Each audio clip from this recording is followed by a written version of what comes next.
Olá pessoal, bom dia, tudo bem? Nossa aula hoje nós vamos falar sobre o período militar e a industrialização brasileira, durante esse período, certo? Então, na aula passada a gente viu a primeira parte da industrialização brasileira, né, que teve suas bases com Barão do Mauá, Edelmiro Gouveia, no período do Brasil Império, que eles implantaram a base, mas só veio desenvolver o Parque Fabril brasileiro já no governo de Getúlio Vargas. Também as contribuições de outros governos, principalmente de Getúlio Vargas e Juscelino Kubitschek. E a gente terminou a aula falando de João Goulart, o famoso Jango, né, que ele teve em seu governo foi as tentativas de reformas, né, elaborada pelo economista Celso Furtado, que não conseguiu. Reformas essas que foram taxadas de comunistas, tendo em vista o contexto geopolítico da época, né. Então, foi nesse período em que ocorreu uma série de eventos, certo? Eventos esse foi mais marcante no dia 31 de março de 1964, que culminou no golpe militar, certo? E o início do governo dos militares, regime militar ou ditadura militar, né? Tem umas pessoas que estão por aí, né, no comando nacional, na presidência nacional, que não quer que chame de ditadura militar. Certo? Diz que foi um regime militar que teve muito progresso para o nosso país. Teve progresso, mas também teve consequências sociais e até econômicas também graves, certo? E foi uma ditadura, eu defendo que foi uma ditadura militar, porque qualquer forma de governo que restrinja a liberdade de expressão e que o presidente que vai ocupar o cargo máximo daquele estado, ele não seja escolhido por voto popular, na minha opinião, é sim uma ditadura, certo? Então foi uma ditadura militar. Enfim, então no período em que os militares estiveram no governo, houve o famoso milagre econômico. Que esse milagre econômico foi de 1968 a 1974. Nesse período, o PIB brasileiro ele cresceu em números superiores a 10% ao ano. O PIB. Então, no início do regime militar, o Brasil era a 32ª economia do mundo, certo? Com 3,7 bilhões de dólares. Terminando o período do regime militar em 1985, com 95 bilhões de dólares, sendo a 9ª economia do mundo. Então, esse milagre econômico foi basicamente isso. Um período em que o PIB brasileiro cresceu em taxas elevadas, superiores a 10% ao ano. Foi um período de grande crescimento, né, para a nossa economia, certo? Mas aí eu deixo aqui umas perguntas para vocês irem refletindo. Será que todos usufruíram desse crescimento? Certo? Será que quem foi que se beneficiou? Okay? Esse crescimento trouxe só coisas boas? Não, também houve consequências. E uma das principais consequências foi o aumento da dívida externa brasileira, porque esse crescimento foi a partir de investimentos do capital estrangeiro. Então, o Brasil foi contraindo dívidas, cada vez mais dívidas, dos bancos mundiais, o Banco Mundial, o FMI, e aumentando sua dívida externa. Aqui o slogan, né, da ditadura militar, né, como vocês podem ver, né, Brasil, ame ou deixe. Então eles utilizam bastante o nacionalismo, o patriotismo, dizer que por amor à pátria, né, utilizar sempre as cores da bandeira para defender. mas na verdade a gente observava que existia uma venda do que era o patrimônio brasileiro, entregando aos investidores estrangeiros. Então aqui esse gráfico aqui mostra a evolução do PIB brasileiro durante o período do milagre econômico. Olha. Então, crescimento com taxas superiores a 10% ao ano. Então a gente observa que, olha só o crescimento, a evolução do PIB, ó, de 4,2, foi aumentando, isso aqui é o crescimento. Então o período do milagre, esse foi o famoso milagre econômico brasileiro que teve nessa época do governo dos militares. Nesse período, o parque industrial cresceu e a infraestrutura nos setores de energia, transporte e comunicação também houve uma modernização, certo? E trouxe como consequência o aumento das desigualdades sociais. Já aquela primeira pergunta que eu fiz no início, será que todos se beneficiaram? E também houve o aumento do êxodo rural, certo? Porque a modernização, né, a mecanização da produção levou as máquinas para o campo. Então as máquinas passaram a substituir a mão de obra humana no campo, gerando desemprego no campo. E essas pessoas começaram a migrar para as cidades em busca de emprego, sair do campo em busca de melhores condições de vida. Houve alguns dos investimentos governamentais. Construção de estradas, né, rodovias, como a Transamazônica e a Perimetral Norte, isso para transportar produtos do norte do país, transportar para o litoral, para que fosse exportado, principalmente o ferro, o minério de ferro lá de Carajás, no Pará. Houve o acordo nuclear entre o Brasil e a Alemanha para a construção da Angra 1 e Angra 2, usinas termonucleares, né? A Angra 2 e Angra 3, porque a Angra 1 foi em parceria do Brasil com os Estados Unidos, não foi nesse período do governo dos militares. A Angra 2 foi construída, está em funcionamento hoje, se localiza em Angra dos Reis, no Rio de Janeiro, está em funcionamento hoje a Angra 1 e Angra 2. Angra 3 nunca terminou. As obras no Brasil, né? Como a gente sabe. A China construiu 2 hospitais em menos de 15 dias. E aqui no Brasil, olha, a Angra 3 ainda não foi inaugurada. E essa parceria foi já faz tempo que houve, certo? Houve o projeto Carajás, Trombetas de Jari, no setor de mineração. A implantação de indústria de bens de consumo e de bens de capital também, certo? Aqui a imagem, né, das usinas termonucleares localizadas em Angra dos Reis, no estado do Rio de Janeiro, né? A Angra 1, que fica localizada aqui à direita, à esquerda, e à direita a Angra 2. Essa daqui foi a que foi feita em parceria com a Alemanha, no período do regime militar, certo? A energia nuclear é responsável por 3% apenas da energia elétrica produzida no Brasil, e esses 3% a gente pensa que é insignificante para o Brasil, né? Inclusive aqui nós, a maior parte da produção da energia elétrica aqui para o Rio Grande do Norte vem de usinas hidrelétricas. Mas para o estado do Rio de Janeiro é muito importante, principalmente para o setor industrial. Esses 3% lá no Rio de Janeiro é um número significante, certo? No estado. Também no período dos militares foi construído a usina hidrelétrica de Itaipu, certo?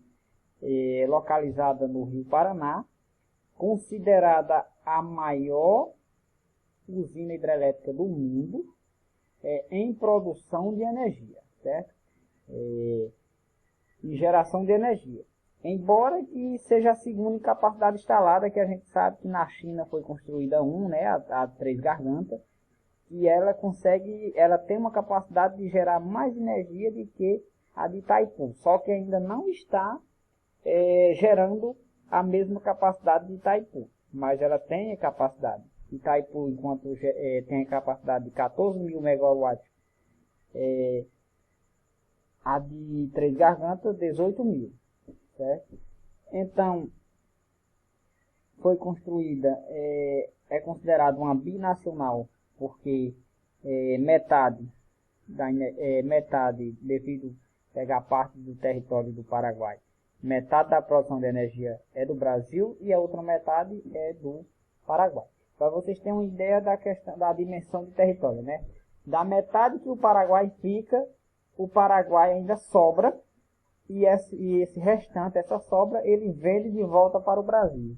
E o Brasil, além de Itaipu, tem várias outras hidrelétricas, tem centrais termoelétricas, termonucleares.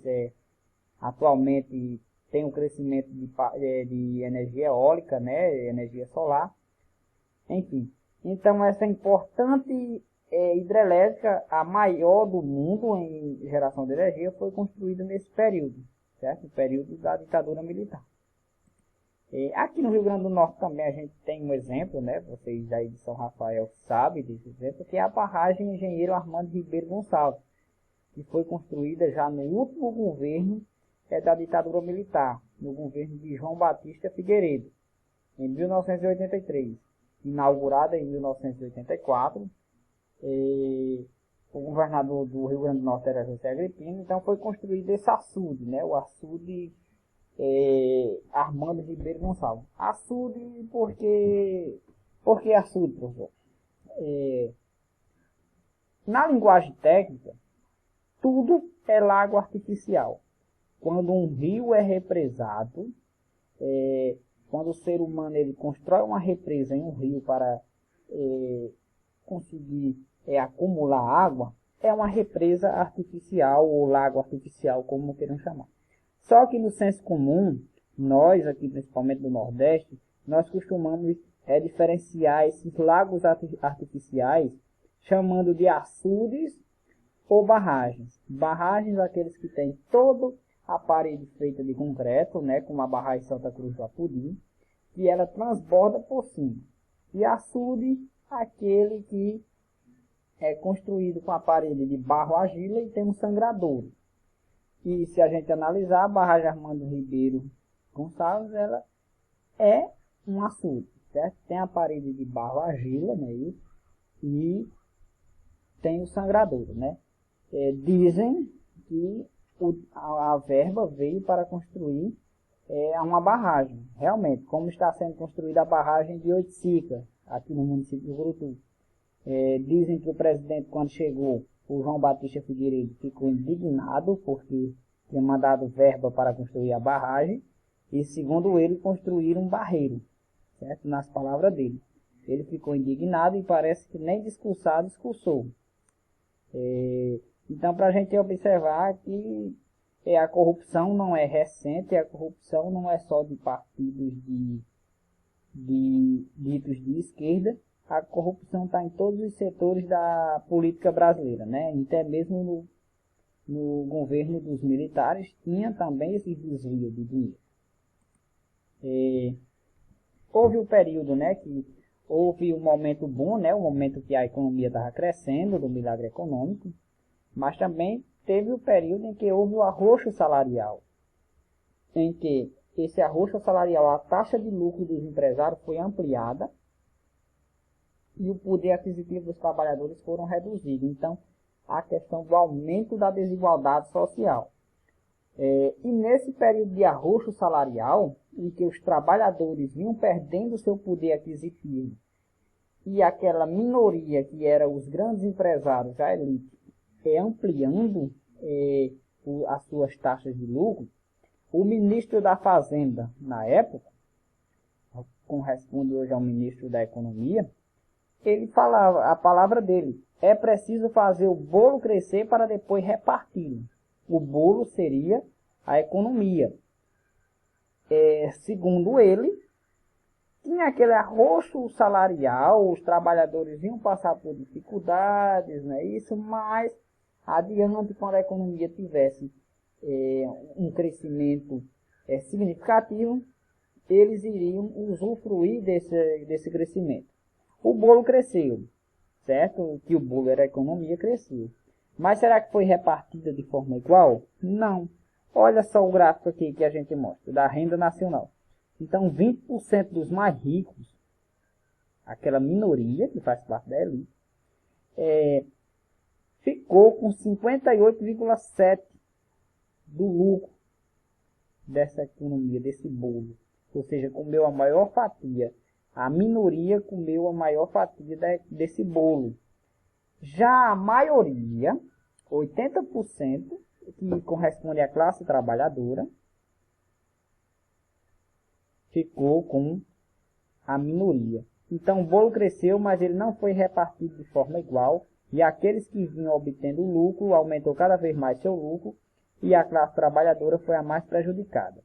Parece até com o período atual, né? Eu não quero nem jogar lenha na fogueira, mas está um pouco parecido, né? Então, aqui só uma charge para a gente desse período, né? Correspondendo ao ministro da Fazenda, o Delfim Neto, né? Que ele dizia, né? Nesse período, a inflação chegou a 180% em dezembro de 1980. E recentemente, antes dele morrer, recentemente, ele disse que não sabia que existia tortura na ditadura militar e muito menos que era uma ditadura, certo? Então, é só para a gente descontrair um pouco.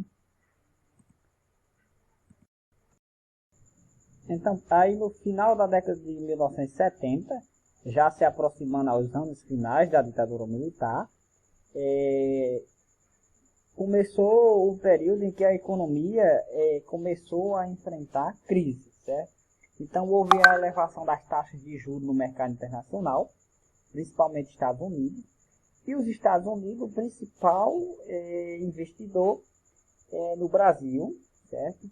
E começou a reduzir seus investimentos, destinados a todos os países em desenvolvimento, inclusive o Brasil. Nesse período, a economia brasileira teve que arcar com pagamento crescente de juros na dívida externa muito alta, contraídas com taxas flutuantes. Taxas flutuantes é que sempre está variando no mercado, de acordo com as bolsas de valores, certo?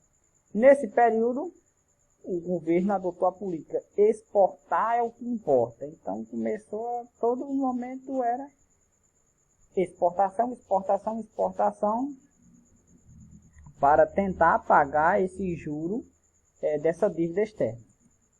Aí já no final, né, na última década, né, entre as décadas de 1980 e 1990, foi o período ficou conhecido como ciranda financeira. Ciranda financeira porque a economia ela passou a se alternar entre anos de recessão econômica e outros anos de baixo crescimento, certo? Então aquele milagre econômico do início do governo dos militares não estava mais aparecendo, não estava mais fazendo efeito, certo? Então houve a emissão de papel moeda em excesso e aumento da inflação.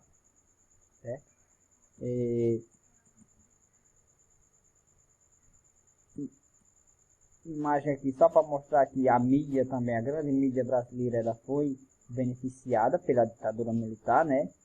Inclusive a Globo.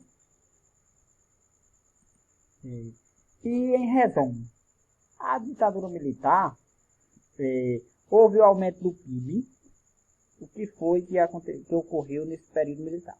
Houve o aumento do PIB em taxas de 10%, superiores a 10% ao ano, que foi o milagre econômico.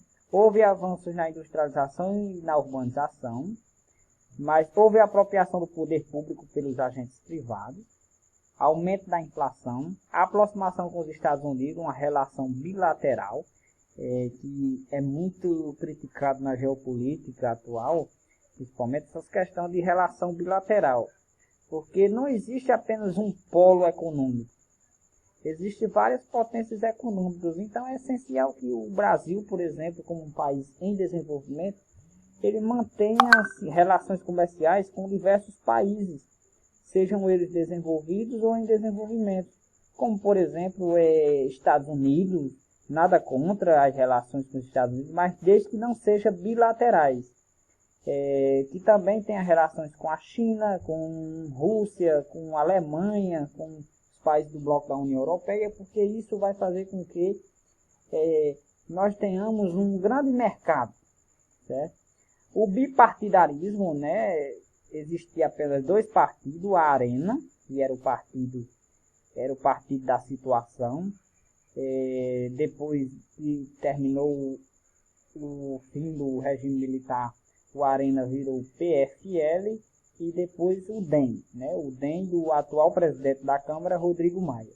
E o MDB, que era o partido da oposição, que depois virou PMDB e atualmente voltou o nome para MDB, né?